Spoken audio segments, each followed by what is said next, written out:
leaving the costings to so late in the piece, we're talking about what, after 2 o'clock this afternoon, it's going to be released on the second last day. Is that? I'm not saying the coalition's alone in this. Of course, my history in politics goes back enough to see both sides of politics doing this a lot late in the piece. But should that approach change in your view? Well, Kieran, we're going to release the costings. Angus and Jane will be standing up to do that. But I think what your commentary and those who are criticising our timing fail to recognise is we've announced savings all the way through this campaign. In my own portfolio, cancelling funding from the Commonwealth to Labor's failed $200 billion suburban rail loop. I mean, we've also announced significant savings right across the board, getting rid of the Rewiring the Nation fund, etc. So all through the campaign, we've announced our savings. That's going to come together with what's released today. My question would be, how much is the Labor Party's energy plan going to cost the Australian taxpayer? Because they've never come clean with that. They've never actually put the modelling down. What about their tax on family cars, utes, SUVs and four-wheel drives that comes into effect on the 1st of July this year? That's going to drive up the price of new cars that Australians love and need to drive. They haven't been upfront with the modelling on that and how much that's going to cost either. So I'm very confident that our bottom line's going to be better, that we're going to be taking a responsible approach to our budget, paying down the debt and deficit over time, as we always have to do, and that throughout this campaign, we've outlined our spending priorities and we've also outlined multiple and many savings opportunities.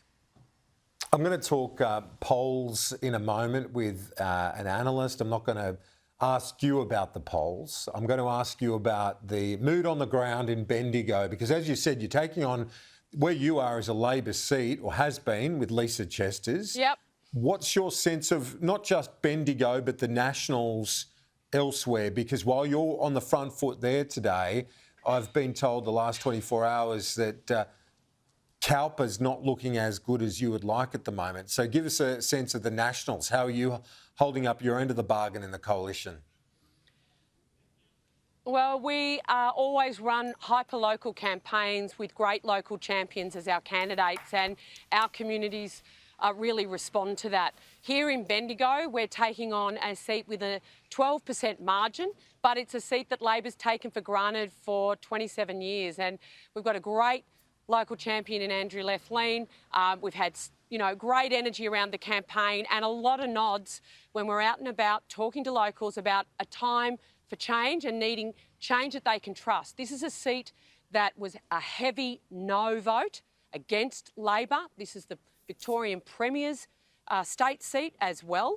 And we know that Labor at both a state and federal level has really turned its back on the people that live in communities like this. And so our messages, both as a coalition and as the National Party, have been resonating across the board in Calare. We're running hard in Bullwinkle in WA in a three-cornered contest with a former state opposition leader, Mia Davies. So as I've travelled around the country, and I think I've been to more than 39 seats now in capital cities and the regions, I think there's going to be a lot of surprises on Saturday night. People feel let down by Labor, and I think even the Prime Minister's commentary in the last hour on Sky has shown this guy can't tell the truth. He can't tell the truth about their record, and he's the master of deflection, just like a bad boyfriend. I wouldn't know anything about that. Bridget McKenzie, great to chat. Thanks for your time throughout the term, and we'll catch you after the election. Whatever way it goes, we'll talk to you then. Thanks, Bridget McKenzie. Appreciate it.